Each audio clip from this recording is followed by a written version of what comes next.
A millionaire CEO hadn't touched a woman in 20 years, but his new assistant changed everything.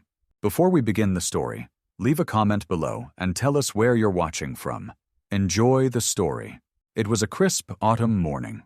Golden sunlight spilled across the glass facade of Smith Enterprises, a towering 38-story landmark in the city skyline.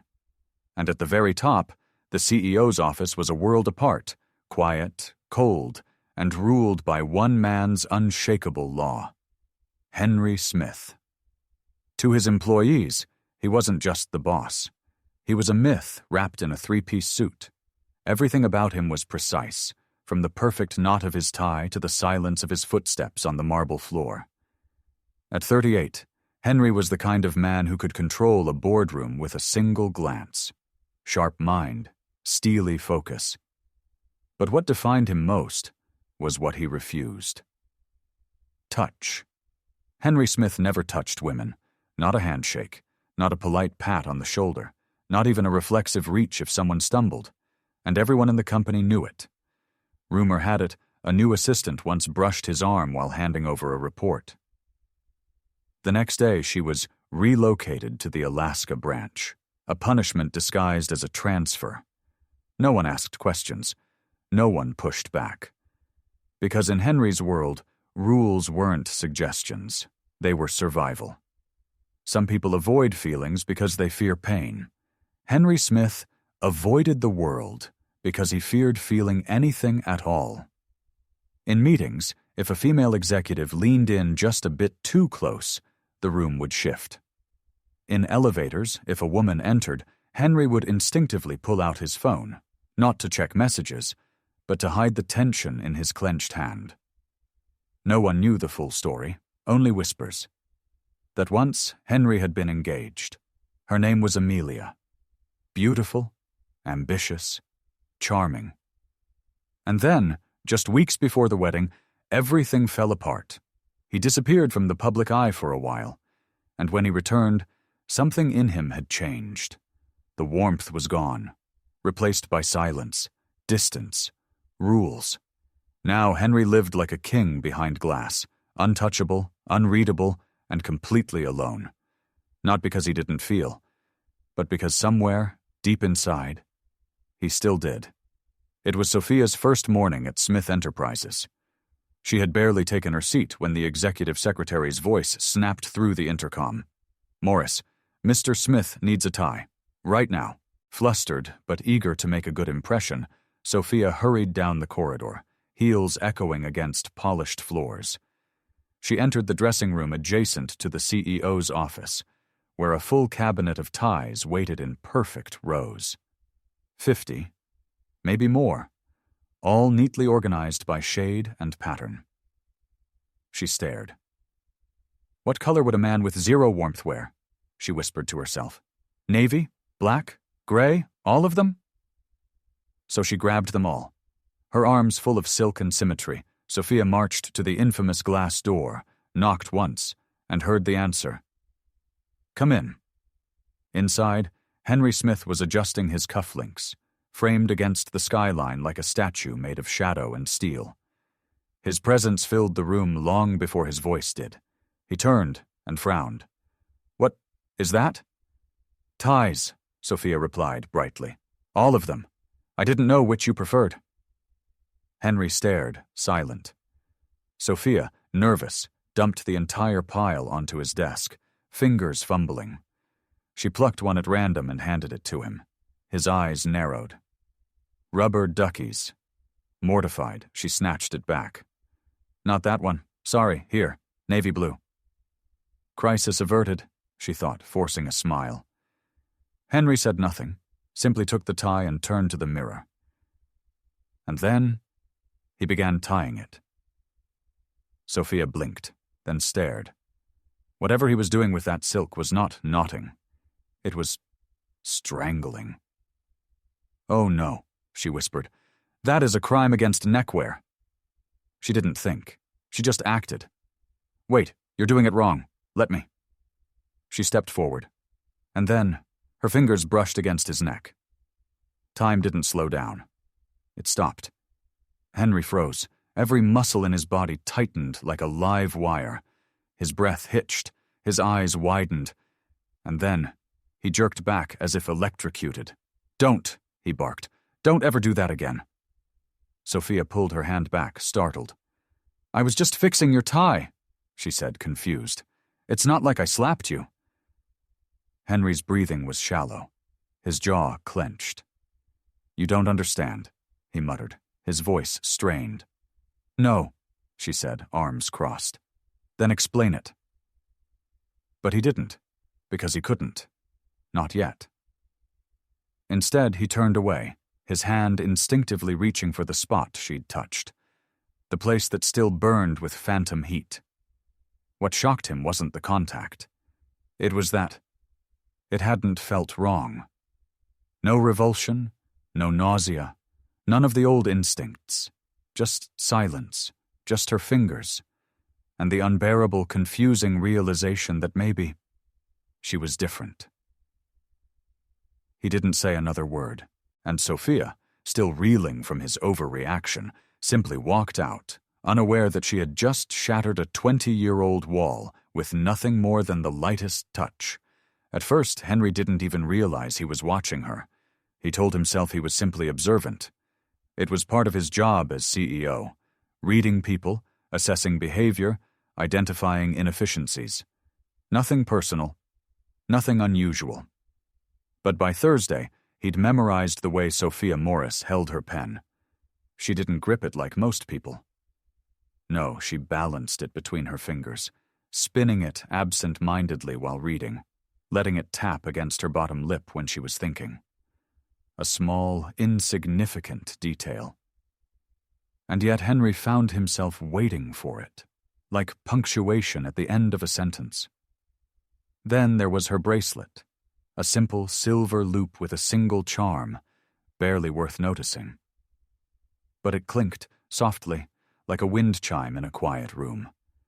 Every time she moved, it whispered. Every time she paused, it settled like a period in the middle of his thoughts.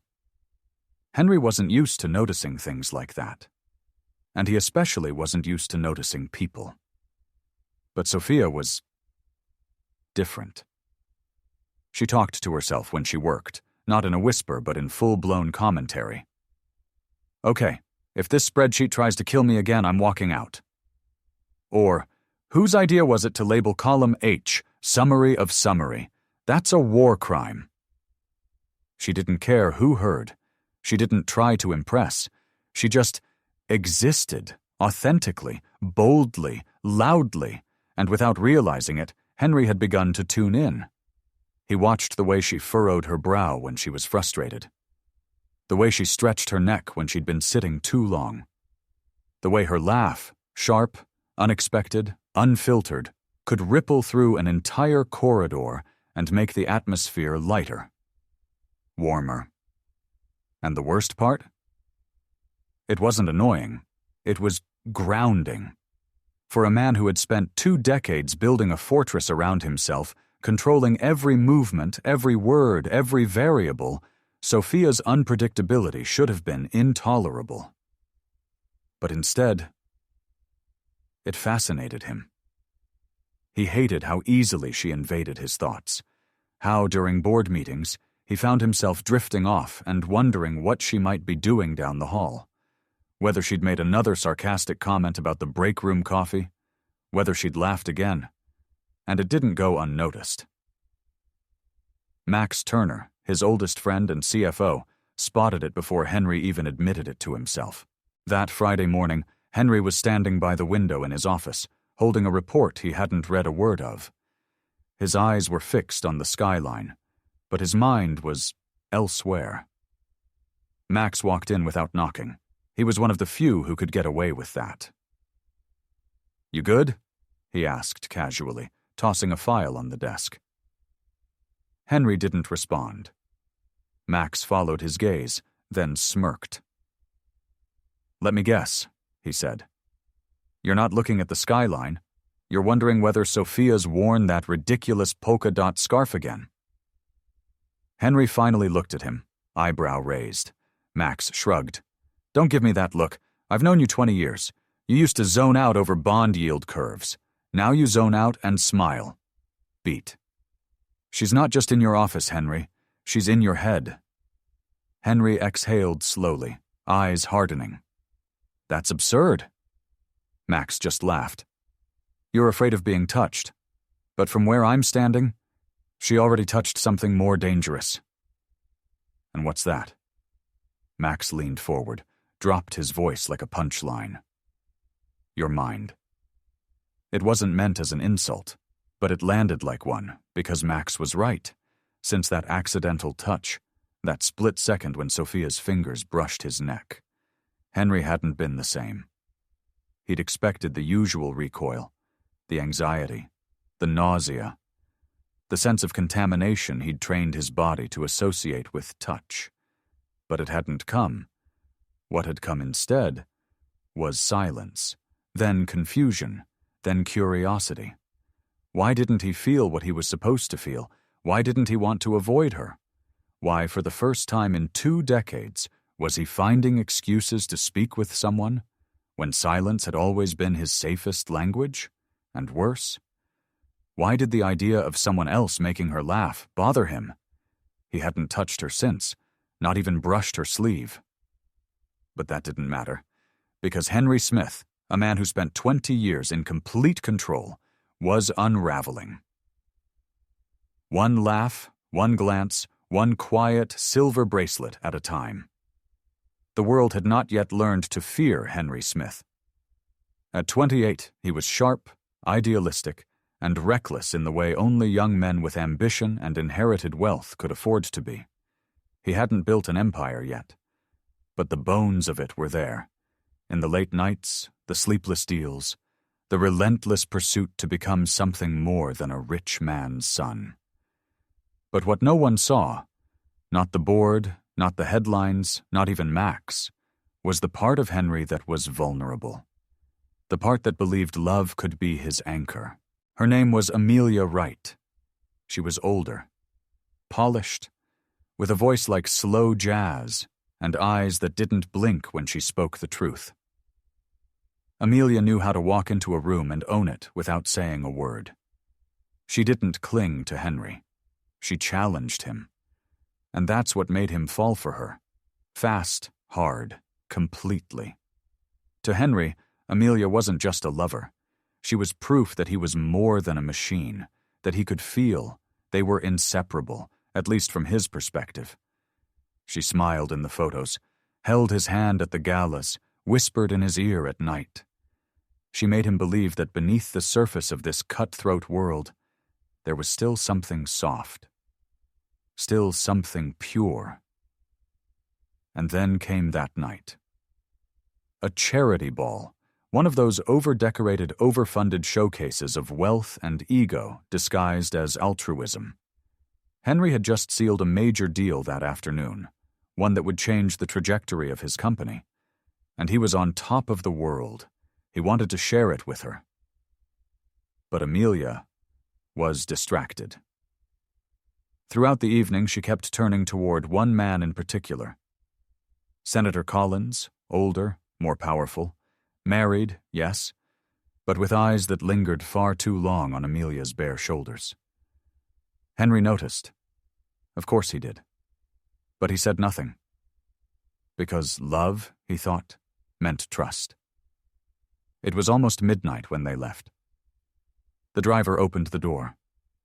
Amelia slid into the back seat with the grace of someone who always knew they were being watched. Henry followed, expecting warmth, affection. What he got was silence. The city passed by in slow motion. Neon lights reflected off the glass, casting blurred shapes across her face. She didn't turn to him. Didn't speak. When the car pulled up to his apartment, Henry broke the silence. Something wrong? Amelia looked at him for the first time that night. Her eyes were steady. Too steady.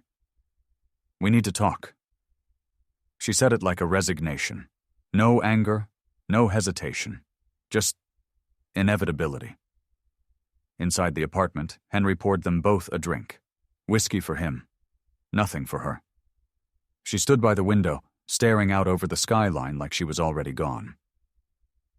"I can't do this anymore," she said. "What does that mean?" "It means—" She turned, slowly, her face unreadable. "I need more than this." Henry felt a chill under his skin. "More than what? More than your cold hands and closed doors? More than the way you run your life like a company spreadsheet? You don't love, Henry. You manage. You contain. You schedule emotions like meetings. That's not true, isn't it?" She stepped closer, voice still calm. "You give me everything, but not you. Never you." Henry clenched his jaw. He wanted to argue. To say that buying her a brownstone, flying her to Milan, introducing her to global CEOs was love. But deep down, he knew. He hadn't let her in, because even then, the fear was already there. Then came the final blow. "You're not enough," she whispered. "You have all the money in the world, Henry, but you don't have a heart." And just like that, she left. No yelling, no tears, no dramatic slamming of the door, just the sound of her heels clicking across marble, and the quiet hiss of the elevator closing.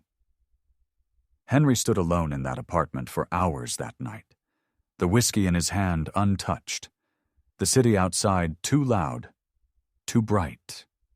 He stared at his reflection in the window, seeing not a man, but a hollow outline of one. And something inside him cracked, not loudly, not suddenly. It was a quiet collapse, a man's soul folding in on itself. The memory faded, but the damage hadn't. Henry blinked, staring out the same kind of window 2 decades later. But this time from a penthouse office on the 79th floor, not a downtown apartment. The empire was built now. His suits were custom. His name made headlines. But the wound? Still there. Neat. Clean. Invisible to the naked eye. That was the night he made the rule. No touching. No closeness. No vulnerability. And for 20 years, he kept it. Like a monk. Like a man guarding a shrine no one else believed in. Until her. Until Sophia Morris, with her silver bracelet and her stubborn grin and her maddening questions, came into his world, touched him without knowing, and didn't make him feel fear. She made him feel nothing at all, and that, in a strange way, was worse. Because if Amelia taught him that love could be cruel, Sophia was showing him that maybe, just maybe, it could also be healing. And that terrified him even more. The rhythm of the office had always been strict, precise, mechanical, just the way Henry liked it. Meetings at 9, reports at 11, lunch at exactly 12:30, alone. Eye contact, brief, interaction, necessary only. Everything about Henry Smith's world functioned like clockwork, until she arrived. Now, the hands of the clock were slipping. It started with a memo that didn't need to be hand-delivered, yet somehow was. A document that could have been emailed, but instead was placed in Sophia's inbox with a scribbled note. "See me." Then there were the reports, always needing her signature, though Henry had never required that before. Small things, trivial even. But each one was a thread in a web he was weaving, without even knowing why. He wasn't touching her. Not exactly. But he was testing something far more dangerous. He began to orchestrate situations that brought her close. The boardroom, the hallway, the break room at 6:02 p.m. when he knew she'd be refilling her tea. And then came the company gala. He didn't ask her in front of anyone. Of course not. That would have been too exposed. No, instead it was a casual suggestion, dropped between discussions of quarterly earnings and tax documents. "There's a corporate dinner Thursday night. You'll come." Sophia looked up from her keyboard, one eyebrow arching. Was that a question or a command? "Neither," he replied, voice neutral. "It's expected." She smiled then. Slow, sly, like she knew exactly what game he was playing, but was in no rush to call his bluff. "Well then," she said, "I suppose I'll have to find a dress that fits the occasion." The venue sparkled. Glass chandeliers, marble floors, a sea of tailored suits and jewel-toned gowns. But Henry didn't see any of that. He saw her, Sophia Morris, in a simple black dress that somehow made the entire room look overdone. Her hair down for once, her expression cool but open. She walked in as if the gala were just an errand she was casually checking off, and he hated how his pulse reacted. They didn't speak much, just enough. But every glance between them felt loaded. Every brush of her hand when passing him a glass of wine felt calibrated, like a pulse check. He watched her speak with others, smiling, nodding, laughing softly, and something in his chest tightened. Not anger, not jealousy, curiosity. How was she so unbothered by him? By this tension?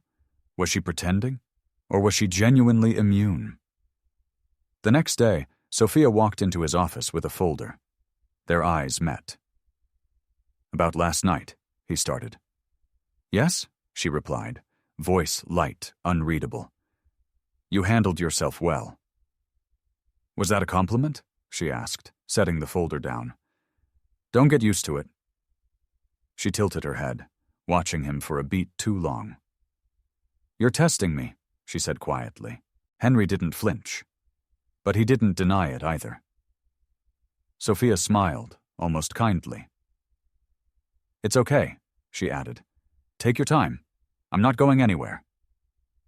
And with that, she turned and walked out, leaving a silence behind her that Henry couldn't quite fill. The rooftop of the Waldorf Tower glimmered like a sea of diamonds under the city sky. Champagne flutes sparkled, violins played softly in the background, and powerful names floated through the air with every handshake and every polished smile. Henry Smith stood near the edge of the marble terrace, his jaw clenched, his hands buried in the pockets of his tuxedo. The usual calm mask was slipping.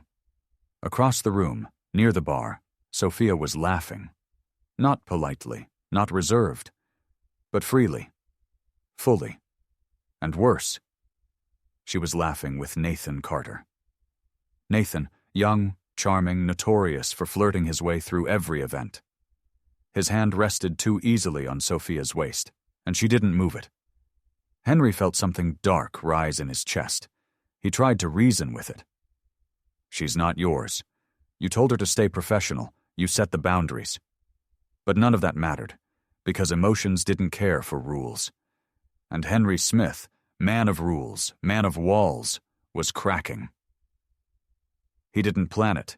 He didn't even remember crossing the floor. Only that one moment he was at the bar, and the next he had his hand on Sophia's arm. "We need to talk," he said, his voice low and unfamiliar even to himself. Sophia blinked, startled. "Now?" He didn't wait for an answer. He guided her, not roughly, but firmly, through the velvet curtain at the back of the event space, into a quiet corridor meant for staff. The buzz of the gala dulled into the background. The lights were dim, the air still. And then it happened. He turned to face her, his breathing uneven, his eyes searching hers. There were no words, only impulse, and he kissed her, not carefully, not gently, but with a kind of restrained violence, like someone breaking through ice after being buried alive. For a moment, just a moment, she kissed him back. Because how could she not? Everything between them had been burning quietly for weeks. But then, just as suddenly, he pulled away, as if he'd been shocked by his own need, as if kissing her was a crime, as if she had just held fire to his skin. "I'm sorry," he whispered, stepping back. His voice was strangled. "That was a mistake." Sophia didn't move, didn't speak. She just looked at him. And in that look, there was no anger, no screaming, only quiet devastation. They were sharper than knives, And for Henry, it cut deeper than anything else. She adjusted the strap of her dress, straightened her back, and said, without raising her voice, "Then maybe you should stop making them." And she walked away. The air in Henry's office was colder than usual, not because of the temperature, but because of what had not been said. Sophia stood in front of his desk. She didn't sit.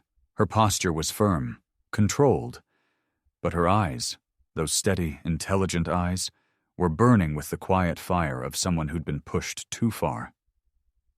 Henry sat behind his desk, arms folded, jaw tight. He'd been avoiding this moment, but she wasn't going to let him anymore. "You kissed me," she said, her voice level. "And then you called it a mistake.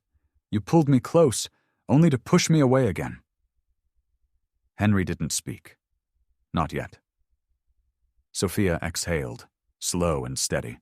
She didn't tremble. She didn't flinch. She had rehearsed this in her mind for days, and now she was done waiting for him to grow up emotionally. "Tell me, Henry, what do you want from me? Am I here so you can test your pulse? See how far you can go before you panic again?" Still, no answer. He looked at her, yes, but he gave her nothing. That was the final straw. "I'm not Amelia." The words landed like a stone in the room. "I'm not the girl who broke you. I didn't use you. I didn't hurt you.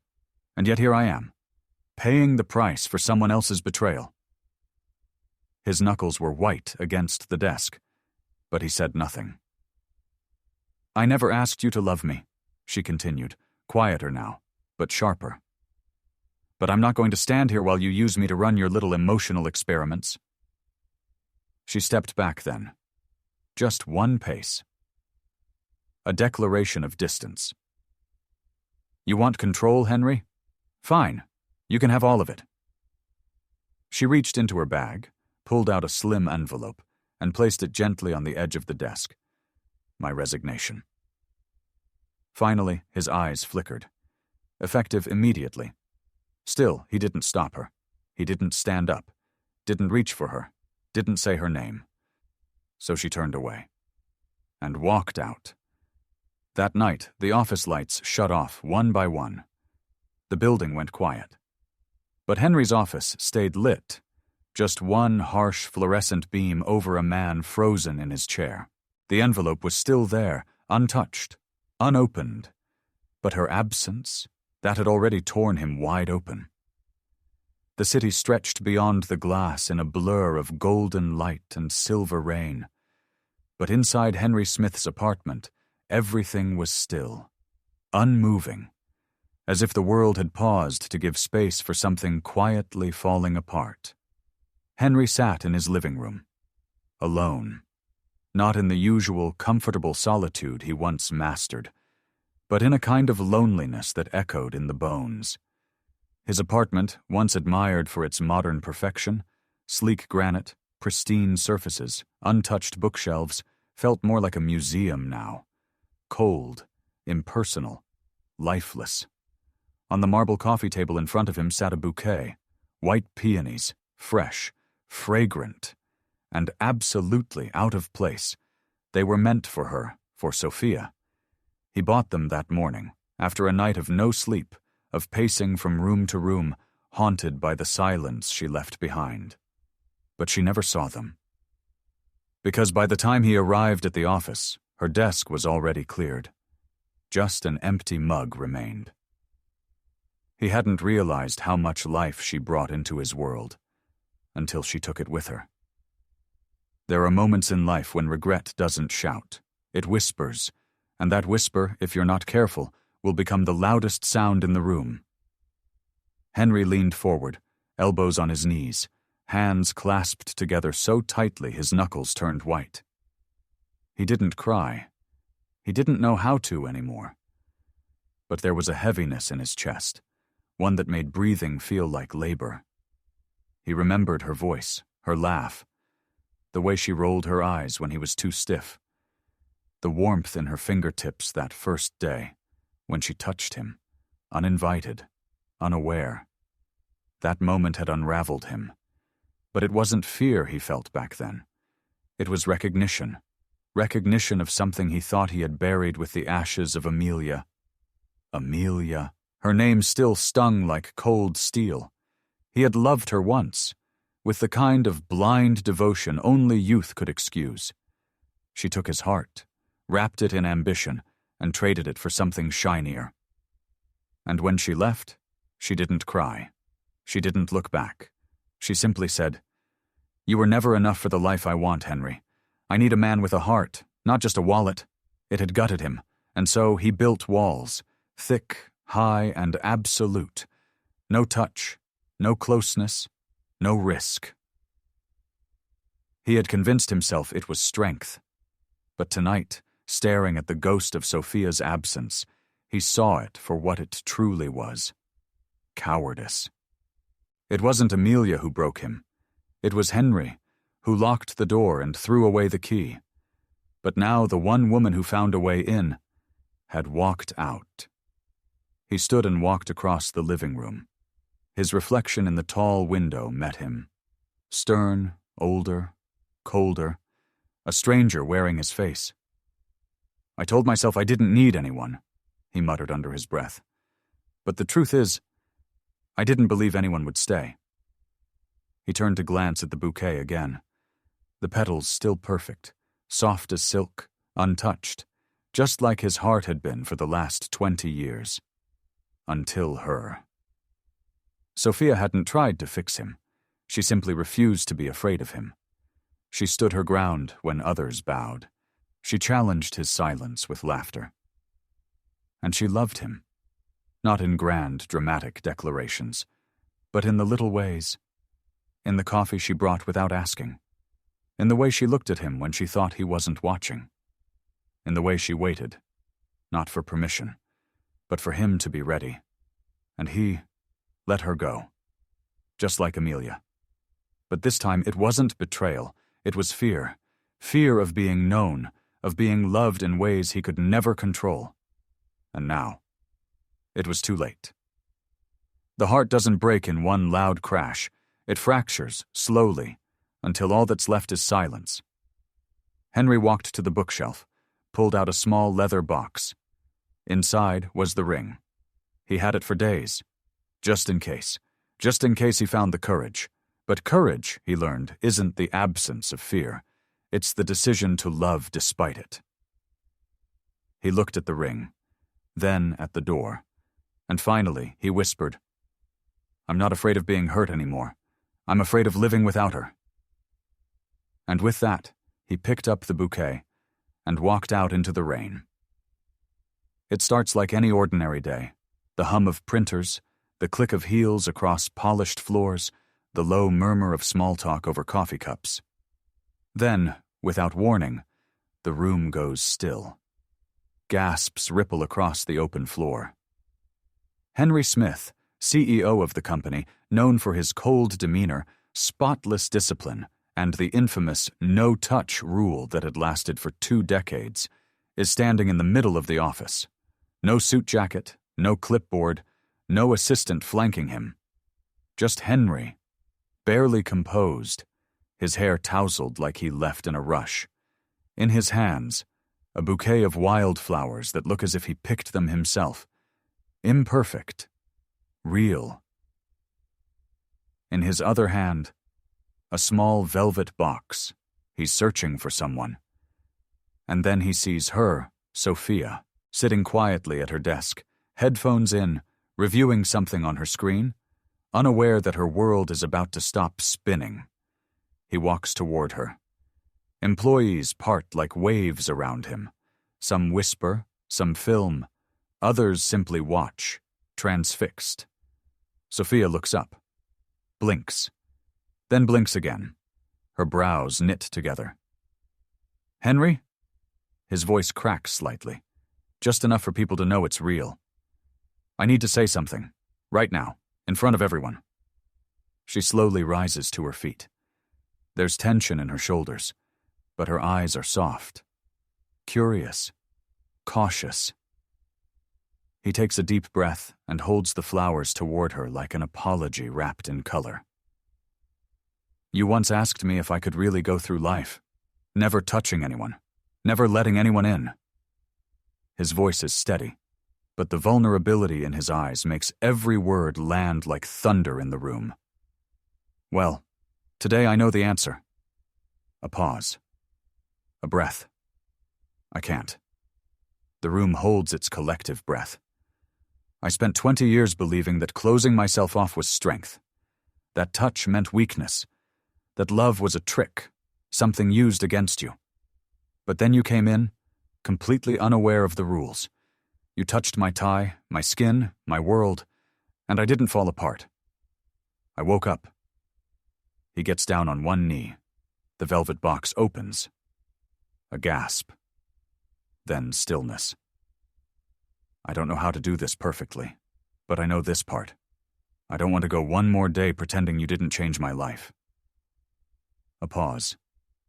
His voice lowers to a near whisper, but every ear can hear it. Today, I choose to touch you. Tears gather in Sophia's eyes. She doesn't speak. She doesn't need to.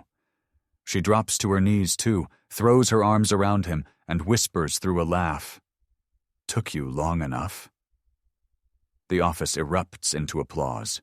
Some laugh, a few cry. And in that imperfect moment, in the middle of a workplace bound by rules, a rule was broken. For good.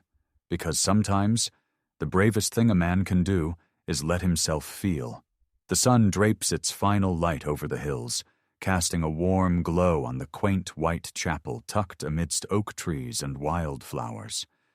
There are no crystal chandeliers, no celebrity guests, no orchestra, just close friends, fresh blooms, and a man once frozen by fear, now standing at the altar.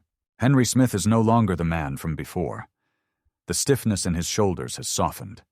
His eyes, once guarded like fortress gates, now glimmer with vulnerability.